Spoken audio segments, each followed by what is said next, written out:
Vivre avec une personne qui est perverse narcissique, c'est quelque chose qui est très dur. C'est atroce. On vit un enfer au quotidien.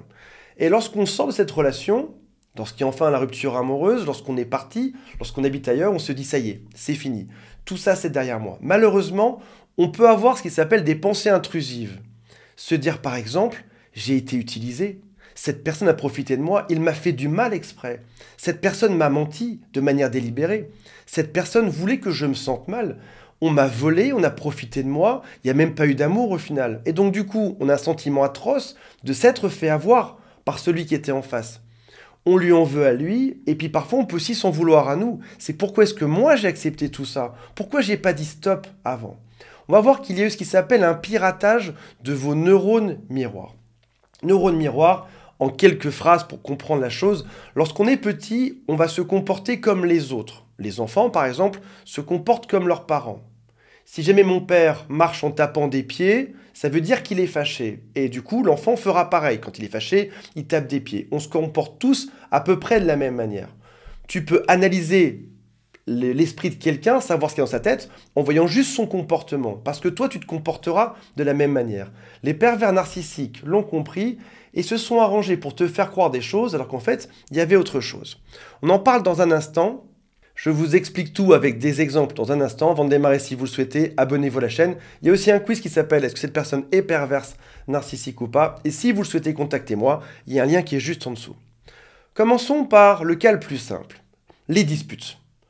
Pour toi, lorsqu'il y a une dispute, c'est peut-être juste un désaccord. On pense différemment sur quelque chose, qui peut mener à y réfléchir par la suite, puis à trouver une solution.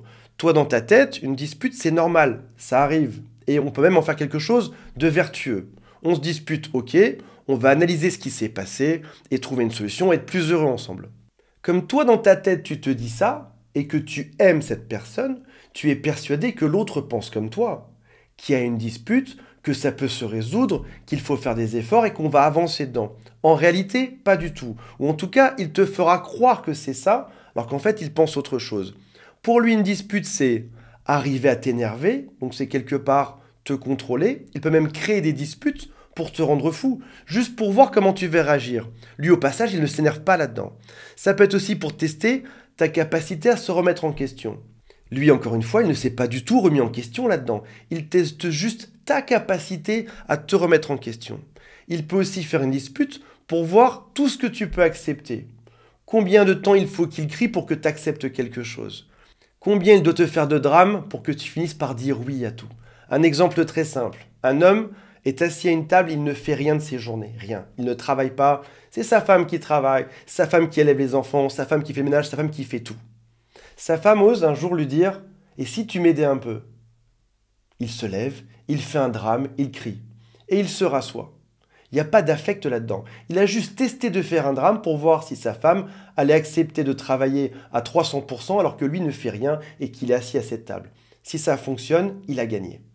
Est-ce que c'est malsain? Bien évidemment. Est-ce qu'il a fait exprès? Bien évidemment. Est-ce qu'il était vraiment fâché? Non, pas du tout. Il a juste simulé un drame, simulé une dispute pour voir si ça fonctionnait pour dominer l'autre. Il peut aussi avoir du bonheur à te voir galérer à trouver une solution. Lorsqu'il t'invente des problèmes en permanence, il peut te voir chercher en vain, chercher à résoudre la chose. Il n'a pas du tout envie que tu le résolves. Lui, ce qu'il veut, c'est créer de plus en plus de problèmes pour te fatiguer. Imaginons que tu sois dans un bateau et qu'il y ait un trou dedans.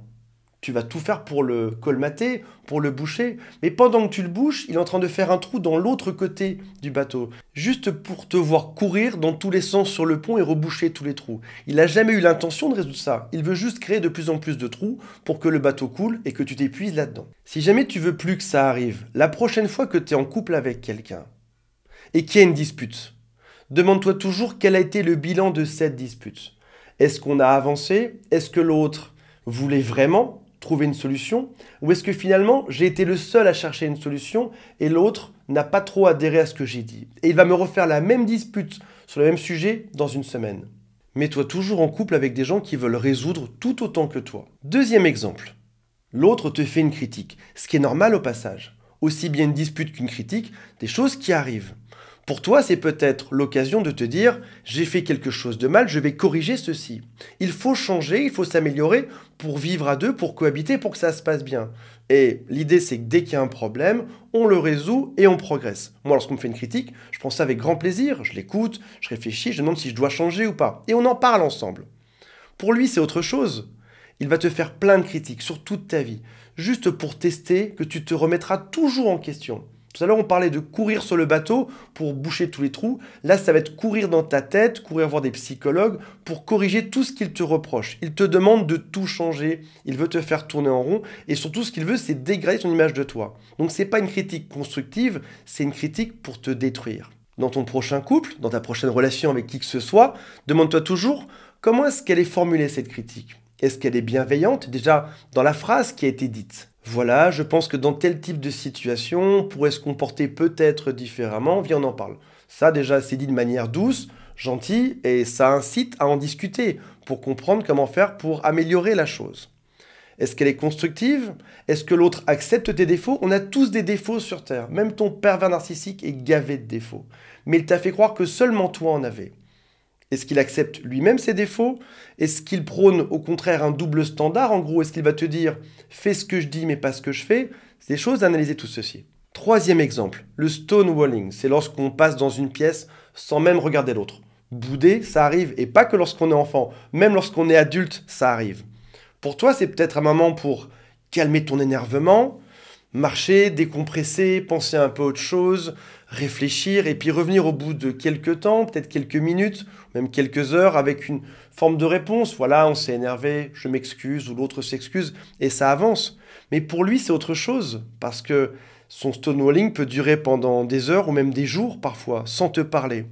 L'idée, c'est de te rendre dingue en te montrant que tu n'as aucun intérêt à ses yeux. Il va faire durer le silence aussi longtemps que possible. Et après ça, il revient comme si de rien n'était, sans même parler de ce qui s'est passé. Il ne cherche pas à résoudre, il cherche juste à te rendre fou.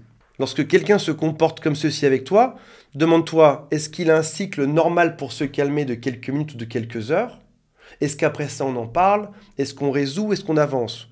Ou alors est-ce qu'il utilise le silence contre toi pour te dominer ou pour t'enseigner une bonne leçon, pour te traiter comme un moins que rien? Un couple ne doit pas être un rapport de force. C'est deux intelligences qui se réunissent pour vivre sereinement et heureusement ensemble. J'aurais pu te citer plein d'autres techniques que le narcissique utilise, comme par exemple la triangulation, ou alors lorsqu'il te fait des grandes leçons de vie, il faut se comporter comme ceci, ou lorsqu'il te rend coupable de n'importe quoi. On comprend bien que la dynamique reste la même. Il y a un problème dans le couple, comme dans chacun des couples passage. Toi, tu arrives avec l'idée positive que ça peut se résoudre, l'autre en face, pas du tout. Encore une fois, quelle que soit sa stratégie. Voici ce qu'il faut faire quand ça arrive. Dès que je me sens mal à l'aise, de manière très égoïste, dès que je me sens mal à l'aise moi-même, je verbalise. Voilà ce que j'observe, je observe, et voilà ce qui me met mal à l'aise. Donc là, tu ne parles que de toi, tu n'accuses personne. Tu dis juste ton sentiment, ce que tu penses et ton analyse de la chose. Tu ne le mets jamais en question là-dedans.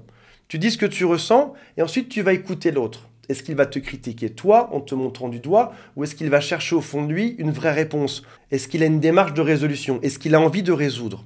L'idée c'est qu'aucun des deux ne doit penser à la place de l'autre. Personne ne sait ce qu'il y a dans ton cerveau. Personne ne peut penser à ta place. Et toi au passage, refuse-toi de penser à la place de l'autre. Tu peux même parfois jouer l'idiot. Voilà ce que j'observe et je t'avoue que je n'ai pas compris quand tu as dit ça. Joue toujours l'idiot par tout le principe que tu ne sais pas ce que l'autre veut dire, pour que lui-même te l'explique. À ce moment-là, tu as su dire tes inquiétudes, à dire le problème et à écouter ce que l'autre va te dire par rapport à ça. Ne laisse pas arriver 10 fois de suite un même scénario.